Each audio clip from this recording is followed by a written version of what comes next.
Ya, selamat sore semua. Tes 1, 2, 3. Ya, sudah kedengaran. Ya, baik. Mudah-mudahan bisa saya selesaikan secepat mungkin. Ya, saya tuh masih ini nih, sih sakit satu lengan ini, gal. Jadi masih belum pulih betul sekarang. Jadi saya usahakan secepat mungkin bisa menyelesaikan kuliah hari ini, tapi tugasnya tetap saya berikan ya supaya pintar semuanya. Baik. Jadi kita akan bicara sekarang tentang konseptual data, ya. Kalau sebelumnya kita bicara tentang konseptual model untuk database, sekarang konseptual model untuk data warehouse, ya. Banyak similarity, konsepnya tentunya sama, hanya dimensinya lebih besar. Jadi ini perkawinan antara dari satu sisi konseptual database, di lain pihak multidimensional database ya yang menjadi ciri dari data warehouse, kira-kira seperti itu. Baik. Nah, ini supaya kelihatan. Ya, ini sekedar review. Prinsipnya mengemukakan kembali, tapi dalam pengertian ingin memperlihatkan bahwa benefit yang sama, karakteristik yang sama, yang berlaku sebelumnya dalam database, itu akan berlaku juga di dalam data warehouse, kira-kira seperti itu. Ya. Jadi pertama, the advantages of using conceptual model for designing database are well known. Jadi di dalam dunia database, bukan data warehouse, kita sudah mengenal pentingnya conceptual model.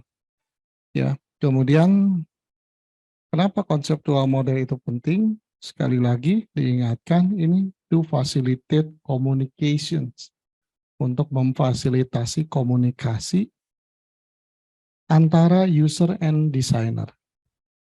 Jadi ini dianggap cara representasi yang paling mudah yang bisa dipahami kedua sisi. Sisi pertama itu adalah users, karena kita mau membuat database, mau membuat data warehouse dalam rangka memenuhi kebutuhan user. Ya, tapi di lain pihak juga model yang kita buat harus translatable, memungkinkan untuk diproses berikutnya dalam sistem real data warehouse secara teknis begitu ya, kira-kira gitu. Nah, titik temunya itu adalah di konseptual model ini. Kira-kira ingin menekankan itu ya. They do not require knowledge, tidak memerlukan knowledge yang sangat khusus, spesifik about the underlying implementation platform. Jadi kalau kita bicara sampai konseptual model, pada dasarnya kita tidak akan menyentuh nanti database-nya apa ya, Oracle, MySQL atau apa, tidak pernah ada obrolan seperti itu. Sehingga bagi user juga jadi mudah ya. Nah, berikutnya skema yang dikembangkan di dalam konseptual model can be map, dapat di mapping ya, dipetakan to various logical model. Jadi nanti next-nya adalah logical model yang relatif lebih teknis, tapi logical model itu dibuat berdasarkan ini ya, berdasarkan konseptual model ini. Walaupun ada sejumlah sumber yang mengatakan bahwa cukup banyak pengembang data warehouse itu jalan pintas. Jadi mereka ngobrol dengan user, begitu nangkep, oh ya sudah ngerti lah maksudnya gimana, jam langsung ke logical model supaya cepat gitu ya. Ya itu hanya masalah cara, tapi kita akan ikuti tahapan yang step by step ya. Conceptual model also facilitate database maintenance and evolutions ya. Jadi diperlukan juga dalam kebutuhan maintenance. Jadi artinya maintenance itu memelihara ya, kalau ada perubahan, entah field-nya, atributnya, dan sebagainya. Nah itu biasanya kita mulai dengan konseptual modelnya kita utak-utik, nanti baru konsekuensi di logical modelnya harus diubah di mana. Ya, itu since they focus on user requirement, karena fokusnya memang memfasilitasi kebutuhan user ya.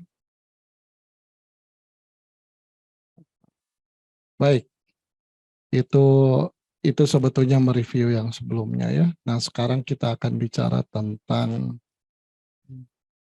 mana ini.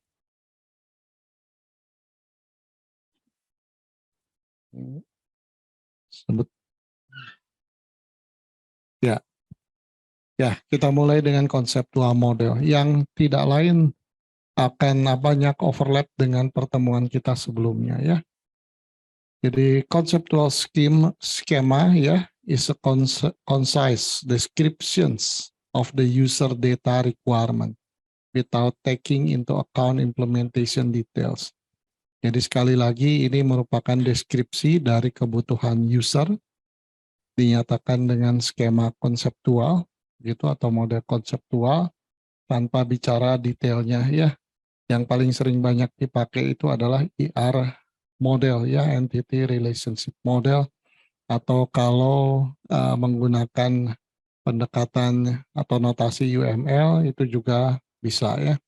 Kemudian conceptual schema are translated to the relational model by applying a set of mapping rules.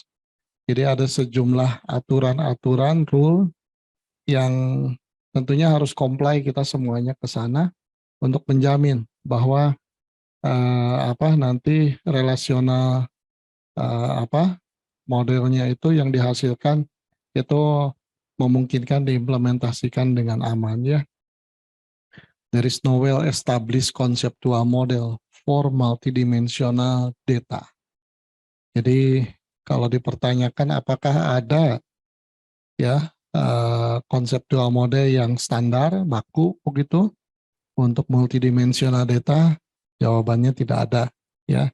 Tapi ada yang banyak digunakan, tapi tidak bersifat standar dan harus yang itu ya.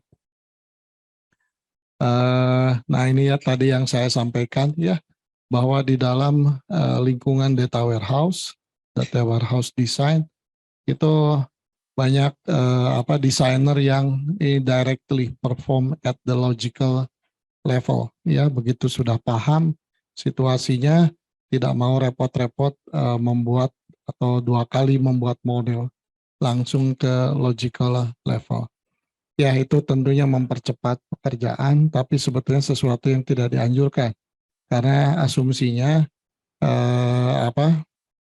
kalau kita sudah sampai ke model yang berikutnya, itu mungkin relatif lebih sulit dipahami oleh user ya, asumsinya seperti itu. Kemudian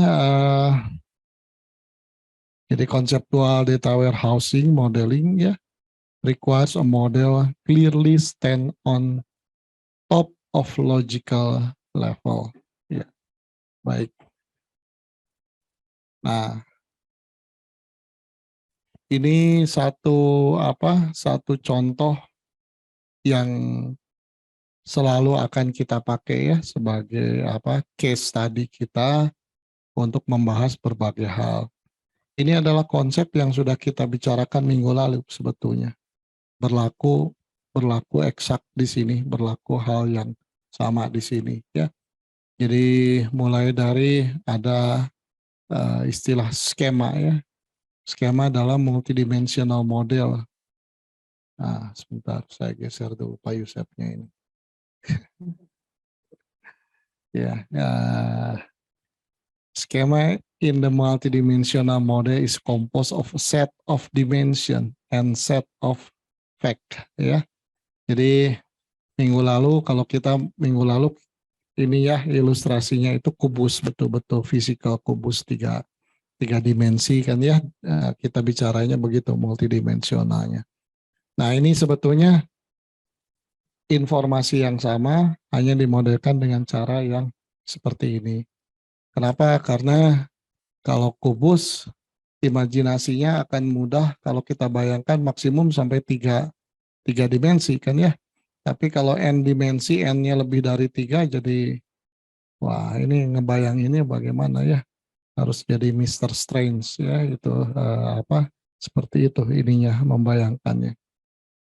Baik, ada beberapa istilah kunci di sini, skema ya, kemudian dimensi ya, bisa satu level atau bersifat hierarkis, kemudian ada istilah hierarkis ya, kumpulan level-level, kemudian ada levelnya itu sendiri, satu bagian dari hierarkis.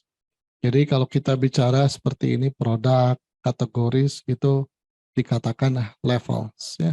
Kemudian setiap level terdiri dari members ya.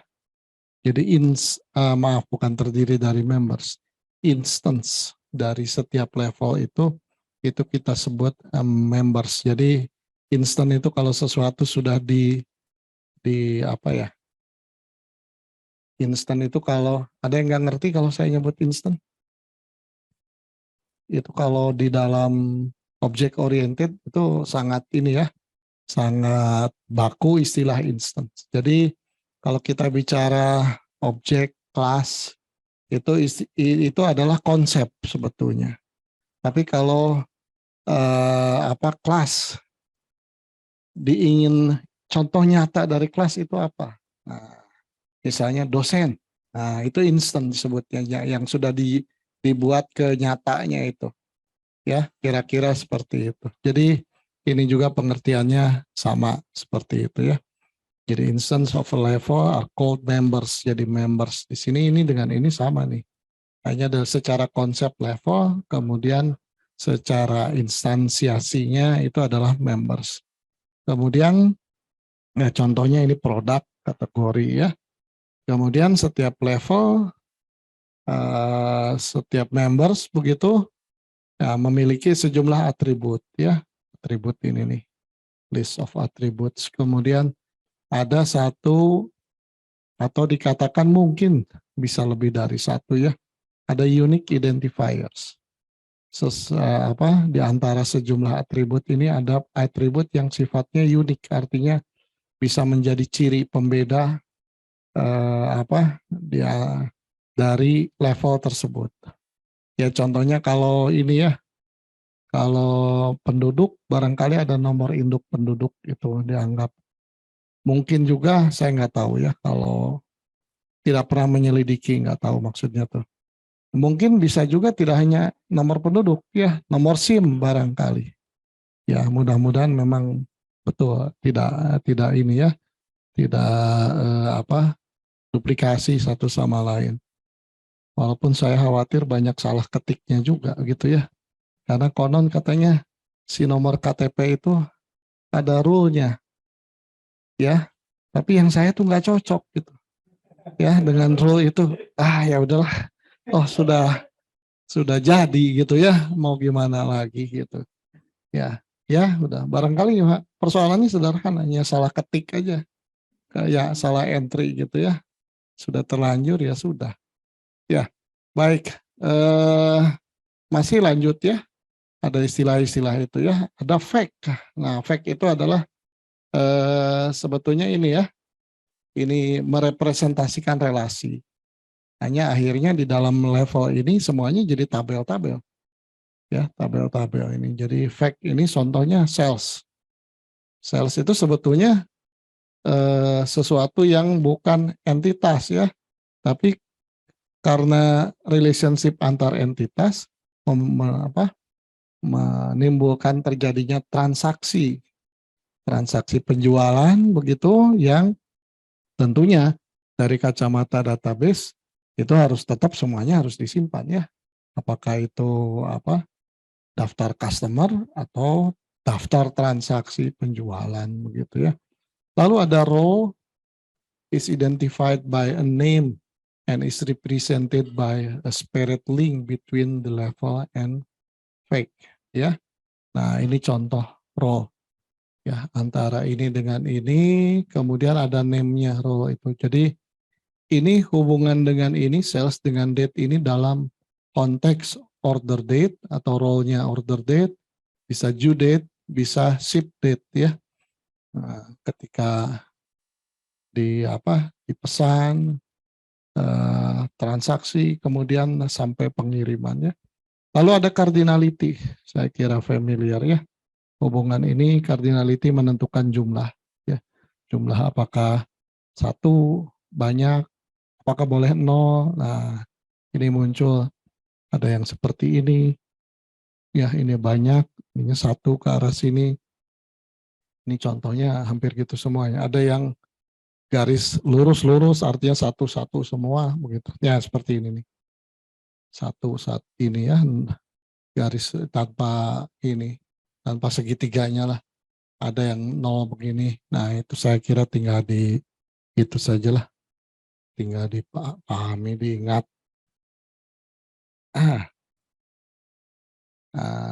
Ini tidak ada penjelasannya, saya kira kita bisa skip. Aduh, yang benar gimana sih? Hah?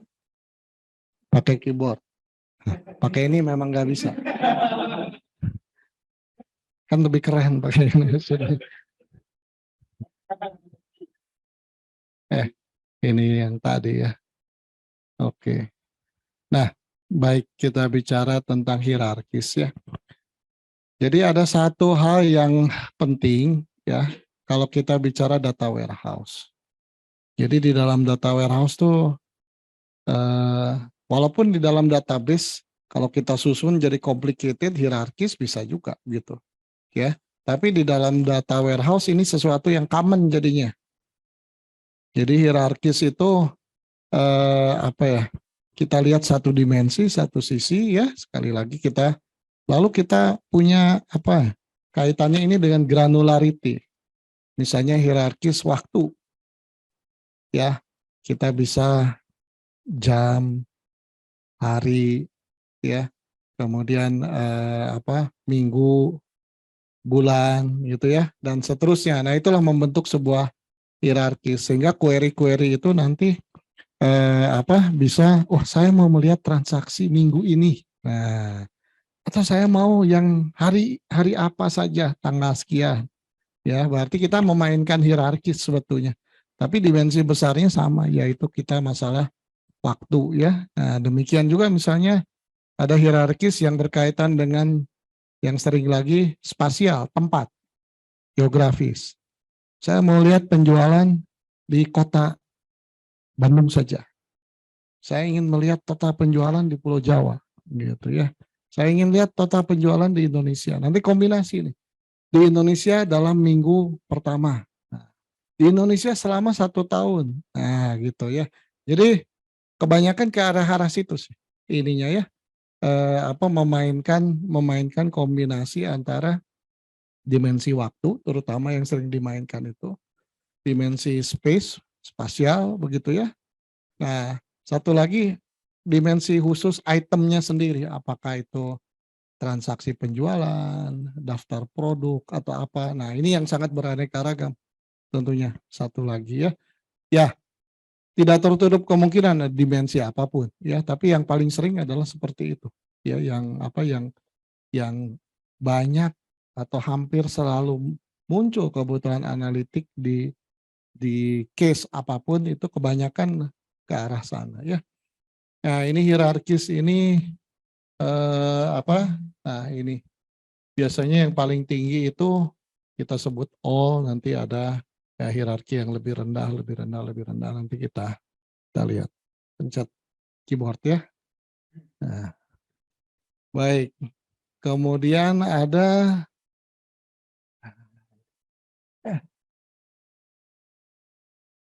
hierarkis, ada beberapa jenis ya.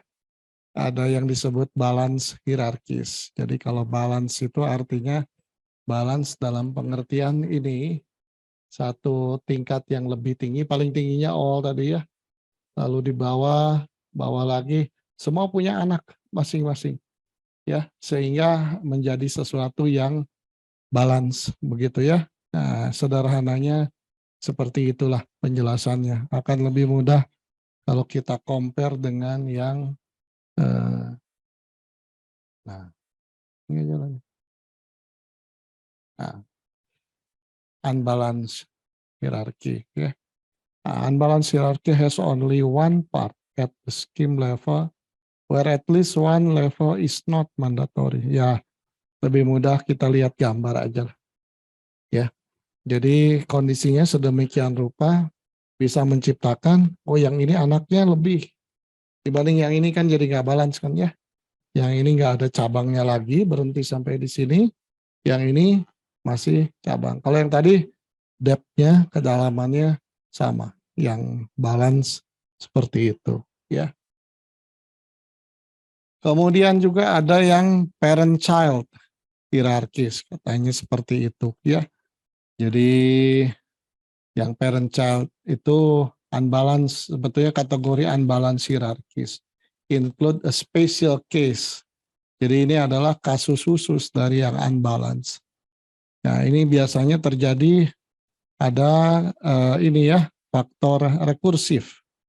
Jadi membentuk relationship dengan dirinya sendiri. Contohnya di sini adalah ini, employee ya, punya relationship dengan employee lagi. Nah, ini apa maksudnya employee dengan employee lagi gitu ya. Jadi secara apa? Secara level database dua-duanya kategorinya employee itu. Hanya perannya beda. Ada pegawai, catatannya sama pegawai. Nanti tentunya tingkatan bisa beda ya, tapi sama-sama dicatat sebagai pegawai begitu. Tapi pegawai yang satu merupakan supervisor dari pegawai yang lainnya. Nah, ini contohnya seperti ini ya, supervisor, role-nya ini subordinate ya, ini akan menghasilkan sebuah ini ya, sebuah parent-child hierarchies ya, kira-kira seperti itu. Contohnya di apa, di tatanan atau di level instantiation-nya itu adalah seperti ini. Jadi kalau instance sudah nyata ya, pengen ini nama-nama contohnya. Jadi artinya Stephen Buchanan ini adalah supervisor dari ini tiga orang itu. Ya, baik. Ada bentuk yang lain lagi, ada generalized hierarchies ya. Jadi di sini contohnya itu adalah ini dari satu customer, kemudian customer itu ada subtype-nya atau subnya lah dari customer yang kita sebut customer type begitu ya. Ini di sini. Kemudian dia bercabang pada ini yang berbeda. Jadi artinya misalnya contoh ya yang disebut customer itu bisa customer yang berupa company atau customer yang berupa person. Ya. Ini yang yang membedakan begitu ya, tapi ini sama cabangnya, tapi si ininya kategorinya beda, type-nya jadi beda. Kalau ya paling sederhananya ya, kalau yang perorangan jadi name-nya siapa, kalau itu yang berupa company, customer-nya ya perusahaan, nama perusahaannya, contohnya seperti itu ya. Ya, jadi ini bercabang ini, dan mungkin nanti bisa jadi nanti berikutnya menyatu lagi gitu. Ya, menyatu lagi ke ke pencatatan yang sejenis, pencatatan yang sama ya, bisa jadi secara kebetulan seperti itu ya. Baik ya, ini sebetulnya similar dengan yang tadi ya. Jadi di sini ada fenomena splitting, kemudian join lagi di sini ya. Contoh lainnya adalah di sini ada misalnya ada database yang mencatat publikasi, Nah, kemudian publikasi itu ya secara umum kita tahunya oh itu publikasi lah sejenis. Tapi kan kalau ditanya apa sih yang harus dicatat ketika kita bicara jurnal? Apa yang harus kita catat ketika bicara book? Apa yang harus kita catat ketika proceeding, bicara proceeding, ya. Nah, ini kan beda-beda nih si ininya, field yang diperlukannya, ya. Kalau proceeding barangkali kurang lebih ada di antaranya tidak tertulis di sana ya. Proceeding related ke conference. Kalau conference ada tempatnya di mana, penyelenggaraan conference-nya kapan dan sebagainya. Kalau jurnal sebetulnya tempat tidak jadi penting. Tapi jurnal itu diterbitkan oleh pihak yang mana dan sebagainya. Nah, ini. Padahal dari satu sisi induknya sama, publikasi semuanya ya. Jadi ini contoh splitting. Nah, tapi ada kasus lain di mana sebaliknya ya. Kita bisa join.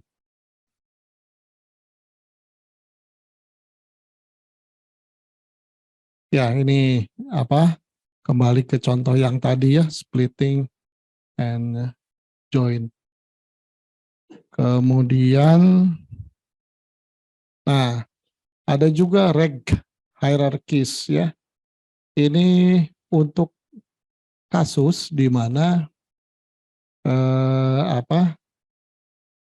ini membentuk hierarki ya, tapi ternyata ada kondisi data-data yang dipandang dari hierarkis itu seolah-olah ada bagian-bagian yang kosong, seolah-olah ya. Jadi contoh gini lah, ini lihat, jangan lihat dulu isinya apa ya. Kita melihat hierarki ini nih, kontinen, benua gitu ya, negara, dianggap negara itu dibagi menjadi region.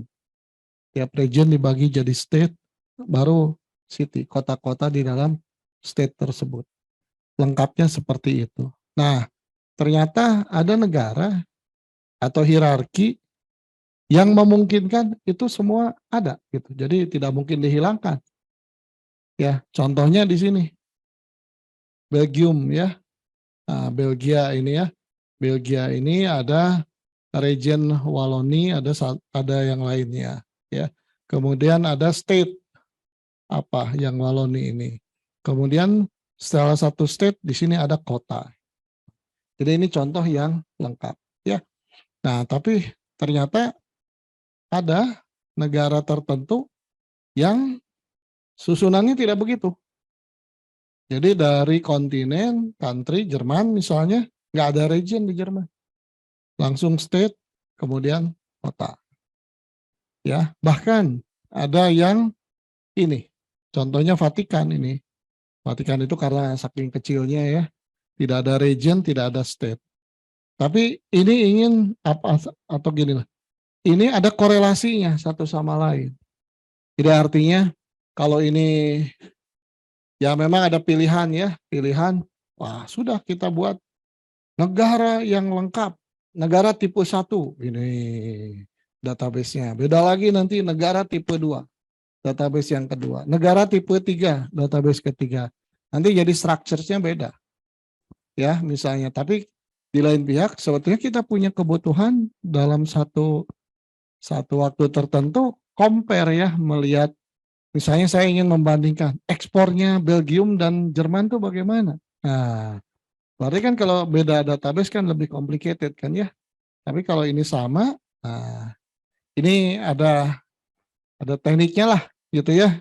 Atau kategorinya ini disebut track hierarchies, ada caranya bagaimana melakukan pengolahan untuk hal-hal seperti ini. Kemudian ada juga kasus di mana ada alternatif yang dua-duanya valid begitu ya, dua atau lebih dari alternatif itu valid. Misalnya kita ingin menampilkan dimensi yang berkaitan dengan waktu ya. Nah, ini ternyata ini ada bisa menampilkan bulan per bulan dengan kacamata fiskal ya, berarti ini waktu yang terkait dengan kalender keuangan, biasanya disebut fiskal itu ya. Saya sendiri nggak ngerti betul, tapi pokoknya nyambungnya ke situ. Ada yang kalender umum di sini. Nah, jadi kita nanti kalau ngasih komennya, oh yang fiskal, nanti mungkin nggak tahu periodenya kapan sampai kapan ya, 1 tahunnya atau kuarternya. Yang kalender biasa dari kapan sampai kapan. Sehingga perhitungan jadi berbeda kan. Nah ini penjelasannya nih, fiskal ini ya. Contohnya seperti itu. Ya, jadi intinya adalah itu hanya, dan itu terus terang aja dari buku yang kita pakai ya. Saya tidak ambil semua tadi. Ya, jadi tolong dibaca bukunya ya. Yang ini tuh masih ada beberapa yang saya skip ini. Ya, tapi ini kira-kira gambaran mewakili keanekaragaman hal yang perlu kita pahami. Ya, supaya kita apa ya, sebetulnya pentingnya itu apa, ini bukan untuk dihafal, tapi familiar dengan ini. Jadi ketika kita melihat satu kondisi, kita itu jadi kaya dengan imajinasi, ini kan bisa begini, ini kan bisa begini. Nah, gitu. Coba kan kalau tidak tahu ini aja, kita mikir bahwa yang namanya, oh ini harus diseragamkan semua nih. Kalau apa, menampilkan tanggal itu harus dari 1 Januari sampai 31 Desember gitu kan. Pada bisa kita atur supaya view-nya jadi beda gitu kan. Apa yang satu kalender fiskal begitu. Atau ini kan ya tadi, oh ternyata ini beraneka ragam. Kalau kita nggak tahu bahwa ini memungkinkan kan jadi beda mikirnya. Jadi itu saya kira ya, bukan, sekali lagi bukan untuk dihafal, tapi untuk memperkaya wawasan bahwa ada konsep-konsep yang biasa dipakai di dalam dunia data warehouse yang kita harus familiar. Detailnya sih gak harus hafal ya. Yang penting tahu itu ya, nanti search saja. Saya sendiri nggak apa, sudah susah mengingat-ingat sesuatu begitu ya. Baik. Nah, kembali ke ini tadi, ke apa, ke apa, dari tiap dimensi ada apa, level yang berbeda-beda ya. Nah, itu level yang berbeda-beda itu sebetulnya dalam rangka untuk ini ya, istilahnya menentukan tingkat kekasarannya itu. Kekasaran dalam pengertian ini loncatan-loncatan waktu, misalnya loncatan-loncatan tempat ya. Waktu kan tadi bisa per jam, per hari, per minggu. Nah, itu sebetulnya granularity waktu. Nanti ada granularity tempat. Oh, satu kota, satu kecamatan, satu kelurahan. Itu granularity-nya beda-beda ya. Nah, kira-kira seperti itu. Ini jadi satu hal yang penting juga gitu ya. Nah, ya sebagai contoh ini ya, sales. Kalau kita bicara sales, kemudian dikaitkan dengan kita mau bicara sales di sebuah apa, dimensi spasial yang bagaimana gitu ya. Oh, misalnya kita mau bicara sales dalam satu kota atau bicara sales dalam satu state, negara bagian, atau dalam satu country. Gitu. Kalau kita sudah tahu yang tadi, oh sebetulnya ini tidak harus lengkap, tapi ada yang macam-macam tadi kan ya. Kita buat yang super lengkapnya. Tapi tadi yang reg hierarchies itu ternyata ada yang boleh dikosong-kosongkan gitu ya. Nah, itu saya kira yang apa, yang kita harus familiar dengan apa, berbagai alternatif konsep gitu ya. Itu juga kalau dicari ada ininya, ada apa, berbagai ininya ya, berbagai apa, informasi tambahan berkaitan dengan itu. Nah, ini sebetulnya bagian akhir dari kuliah kita. Sudah jam 5 kan ya? Ya, dikit lagi kan jam 5 kan? Ya. Jadi ini ada banyak contoh di buku itu ya. Berapa nih yang query-query itu, 15 gitu. Saya nggak sempat membuatkan PowerPoint untuk memudahkan membahasnya. Ya. Nah, jadi lihat aja nanti langsung di bukunya. Maunya sih semuanya saya buat begini. Jadi apa? Dari gambar yang sama, ini kita bicara tentang case query apa, lalu saya sudah tanda itu dengan warna-warni ya. Nah, jadi mari kita ambil contoh, lalu ya beberapa contoh. Setelah itu nanti mudah-mudahan lebih mudah ininya ya, memahaminya. Saya usahakan dalam 1-2 hari saya replace dengan PowerPoint yang komplit lah, mengambil seluruh contoh dari buku yang kita pakai ya. Ya, jadi yang 41 ini memperlihatkan penggunaan atau query yang menggunakan ini ya, perintah roll up gitu ya. Jadi roll up terhadap cells di sini. Nah, lalu kalau kita lihat ini cells itu punya relationship koneksi begitu ya dengan tabel yang lain, yaitu satu ke sisi customer, satu ke sisi produk, satu ke sisi waktu nih ya, order date ini. Nah, kira-kira seperti itu. Jadi yang customer itu sebetulnya kalau dilihat ini customer bisa di split lagi ya, granularity-nya, levelnya itu ya. Customer bisa customer dalam ini ya, dalam cakupan country, state, city ya, city, state, region, country, kontinen, semuanya itu adalah ini ya, bisa mengatur level spasialnya dari customer. Tapi kalau dalam contoh ini customernya sampai di sini berhenti. Berarti ini seluruh customer, pengertiannya seperti itu ya. Kemudian order date.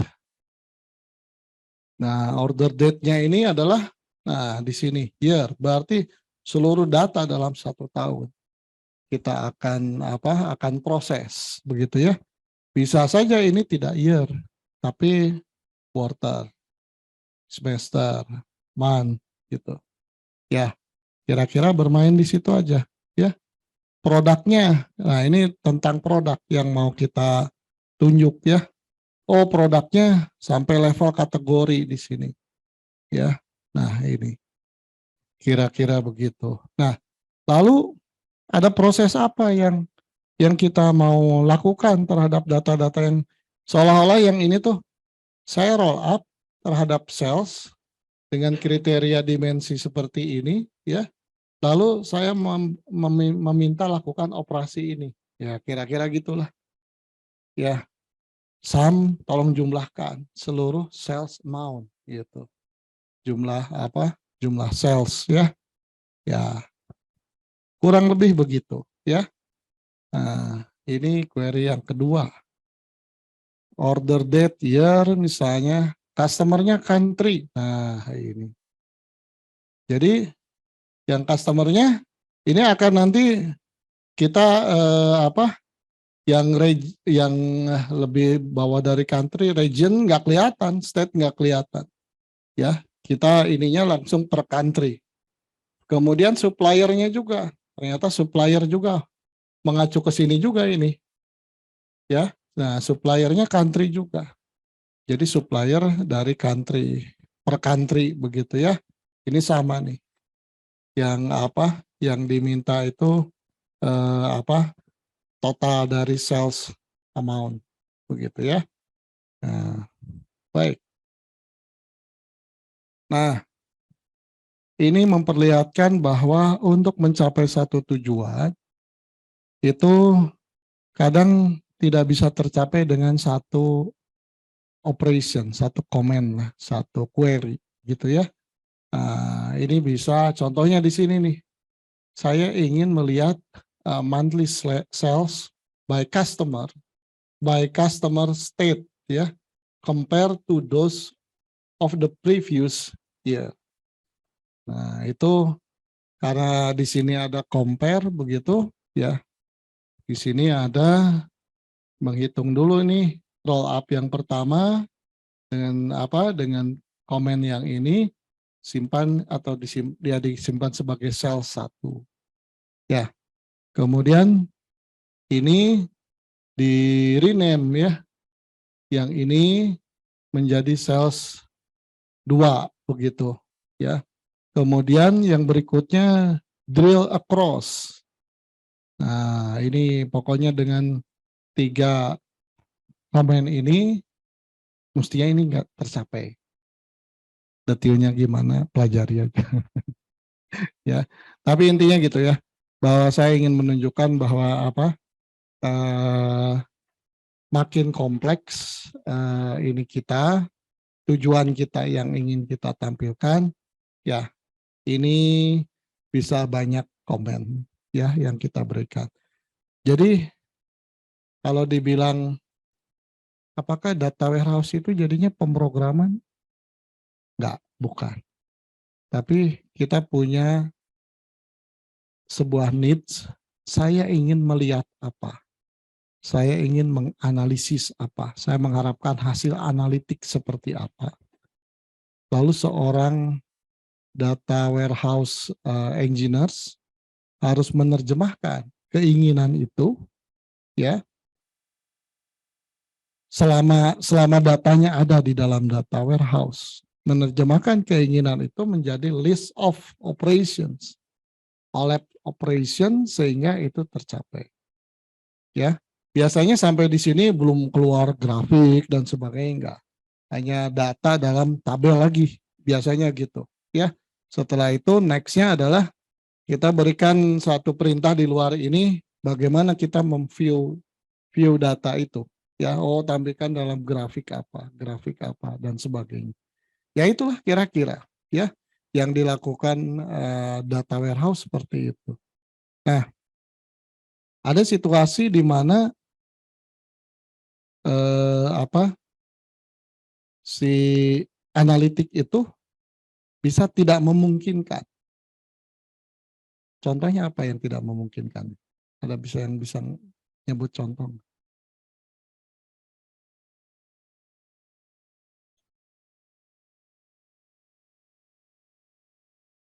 Yang tidak mungkin dipenuhi needs dari analitik. Saya ingin analitik apa? Wah, itu nggak mungkin.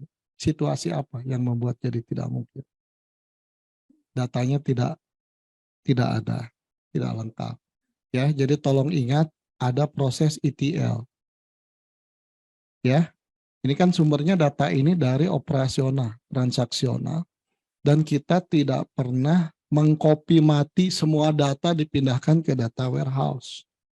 Ya, itu yang selalu harus kita ingat. Tapi melalui proses ETL. Yang paling penting di situ adalah yang T-nya itu, transform. Jadi misalnya, wah kalau perbankan transaksi itu bukan per detik lagi, 1 detik ribuan transaksi, satu bank di dalam satu bank. Ya, lalu ketika tanya ke pihak-pihak yang memerlukan analitik, Bapak Ibu perlu nggak sampai ini? Wah, nggak perlu. Kalau ingin melihat satu ini bagaimana? Melihat transaksi satu orang di hari apa, jam berapa? Ngelihatnya gimana? Ngelihatnya bukan di data warehouse, tapi di aplikasi transaksionalnya. Di situ lengkap semua, tapi separated, ingat ya, separated, terpisah-pisah. Oh, ini hanya di aplikasi itu, ini hanya di aplikasi ini. Nah, data warehouse itu keunggulannya apa? Kita gabungkan semua, tapi gabungkannya tidak di copy mati. Kita pilih, makanya ketika merancang data warehouse, mana yang mau diambil, mana yang dibiarkan, mana yang diproses dulu dirata-ratakan, kayak, oh itu cukup rata-rata per hari aja, nggak perlu detailnya. Nah, kayak gitu. Disitulah yang tadi pertanyaan saya, ada yang tidak mungkin. Kalau datanya ketika ETL, detilasinya sudah tidak diambil. Nah, yang menentukan tuh siapa? Sebetulnya bisnis. Ya, kita harus berikan pengertian terhadap bisnis. Bapak Ibu maaf ya, jangan minta seluruh data disimpan semua gitu. Karena ya kita asumsi teknologi masa lalu dulu ya, data warehouse itu punya limitasi di paling tidak dua, storage, satu lagi computation power. Kalaupun storage-nya kuat, data yang terlalu besar kan jadi ini ya, jadi lambat ininya memprosesnya. Kira-kira begitu. Nah, inilah yang ini ya. Jadi granularity itu harusnya sudah terawang di awal. Wah, sedetil-detilnya saya cukup punya data transaksi rata-rata harian atau transaksi total harian, detail per orang dan sebagainya sudah. Itu nanti dilihatnya di aplikasi masing-masing.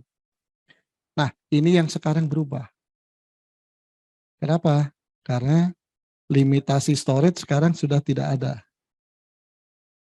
Limitasi computation power praktis juga hampir tidak ada. Jadi sekarang tuh modelnya ambil aja semua. Walaupun tetap ya itu berkorelasi dengan processing power, tapi powernya itu unlimited. Kenapa? Karena sekarang kita pakai teknologi yang scalable. Ya, bukan waduh server tipe sekian nggak kuat, harus ganti server. Dulu gitu kan. Ya, kalau sekarang oke, berapa core itu? 128, naikkan 512. Tinggal gitu aja sekarang. Tinggal masalah bayarnya mau nggak gitu. Ya, karena di cloud itu sekarang gitu, tinggal scale up, scale down. Ya, nanti ada hitung-hitungan ya tentunya. Ya, itulah perkembangan yang terjadi hari ini adalah seperti itu ya. Baik. Nah, ini contoh yang lain ya. Saya nggak bahas detailnya lah ya. Yang ini 4 ya. Ada roll up dulu, lalu di rename, di cross yang tadi, lalu add measures dan sebagainya. Nah, ini contoh yang lain ya. Ini dua ini nih. Sales dan result ini ya. Ini query-nya itu adalah mencari 3 terbaik selling employee. Nah, mencari apa?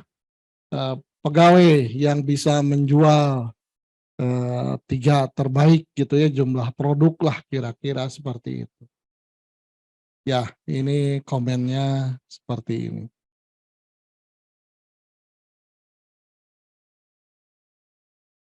Ini mencari best selling employee per product per year. Nah, product and year. Jadi saya kira dari berbagai contoh ini Anda nanti bisa mulai dapat ide ya.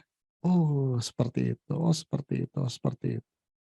Jadi kalau database biasa transaksional, operasional biasanya nyarinya tuh lebih ke transaksi yang mana, persona yang mana, seperti itu. Kalau ini kumpulan perubahan waktu, ya, kumpulan produk dan sebagainya. Itu kurang lebih mengarah ke sana ininya, ya. Nah, sudahlah sampai 47 ya. Nanti saya update untuk, tapi bisa dilihat kok di bukunya ya. Hanya saya janji ini saya update ya supaya jadi slide yang lengkap juga. Nah, ini halaman terakhir. Jadi saya minta analisis SIX ITB.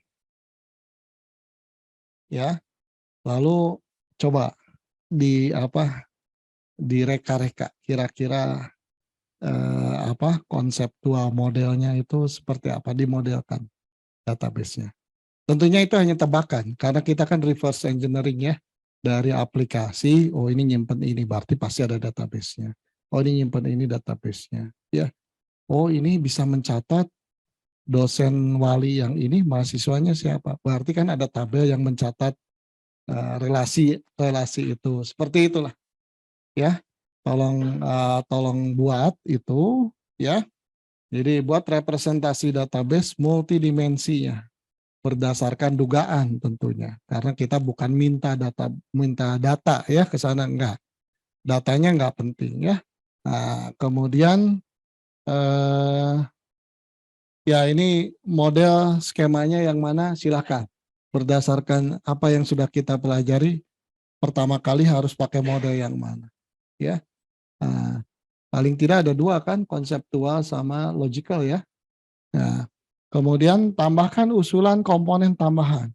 Nah, jadi intinya yang ini tuh as is, apa adanya tapi tebakan sifatnya ya. Nah, yang ini saya minta Anda punya ini, punya pemikiran ekstra.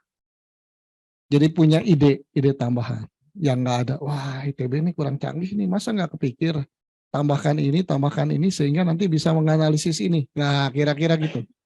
Coba saya menantang pemikiran-pemikiran ya. Nggak usah banyak-banyak lah, tapi ada gitu ya, 2, 3 begitu. Nah, untuk peningkatan kemampuan analitik gitu. Jadi mikirnya tuh tambah apa supaya analitiknya lebih hebat. Wah, ini kan kalau ditambahkan ini nanti bisa automatic warning kalau tesisnya belum selesai gitu kan ya. Nah, begitu. Contohnya seperti itu. Nyatakan dalam model skema yang kedua. Apa saja tambahan perubahan? Mengapa diusulkan ditambahkan? Fitur analitik apa yang akan diperoleh atau diharapkan?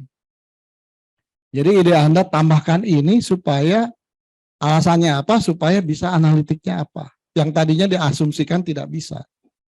Ya, kira-kira begitu. Berikan contoh kasus 10 analitik. Ya, boleh idenya yang tadi udah kaya kan, ada 15 tuh contohnya kan.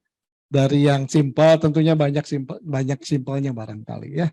Tapi jangan simpel semua, nanti nggak pinter ya. Nah, implementasikan dalam sebuah tools. Nah, kalau bisa ya cari tools untuk eksperimen. Datanya sih ngaco aja lah ya. Tapi artinya tuh benar-benar kita buat skema tabelnya ya, diimplementasikan, lalu isi data sembarangan begitu. Kemudian atau baiknya mungkin di data, tapi kalau digabungkan beda-beda itunya ya. Ya data sembarangan aja lah. Jadi nanti si ini kalau bisa 10 kasus analitik ini dicoba real ya di tools apapun yang ini.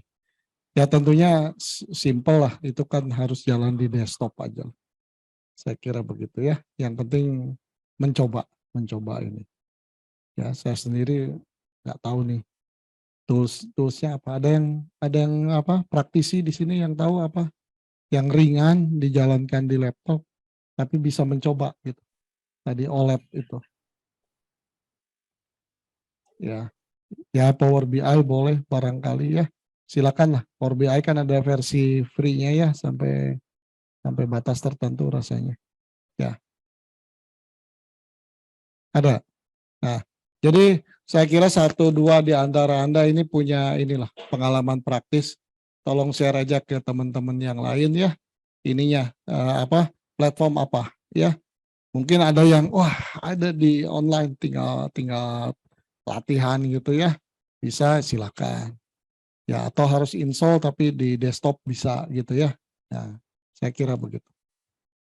Oke, ada pertanyaan? Ya. Ya.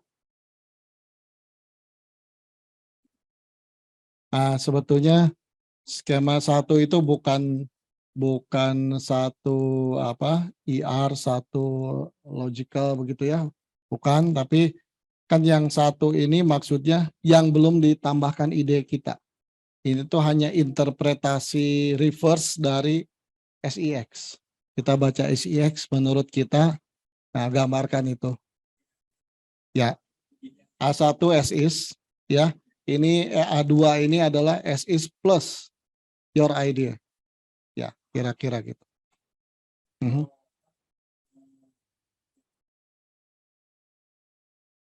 Mhm. Ya. Mhm.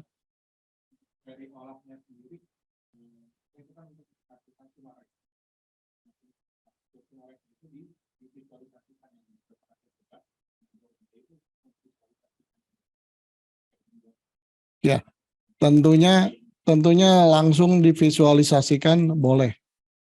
Tapi saya kira saya ingin mementingkan jangan sampai visualisasi langsung, lalu kita tidak bisa mendiskusikan komen OLED-nya itu seperti apa.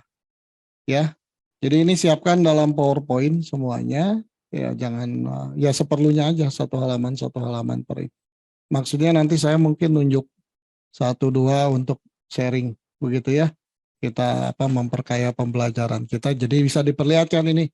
Oh ini nih saya kasih komen ini maksudnya ingin mengharapkan hasil analitik apa. Kalau plus itu visualisasi ya lebih bagus. Tapi yang itunya jangan hilang, komennya itu. Perintah OLEP-nya itu yang mau menjadi objek pembelajaran kita sampai di sini dulu gitu ya. Yang penting OLAP kelasnya ya, yang itu ya. Operasionalnya OLAP gitu. Itu aja. Oke, ada pertanyaan yang lain? Tidak ada? Ya, kalau tidak ada itu aja hari ini. Terima kasih atas perhatiannya. Sampai jumpa minggu depan. Ya, selamat sore. Wassalamualaikum warahmatullahi wabarakatuh.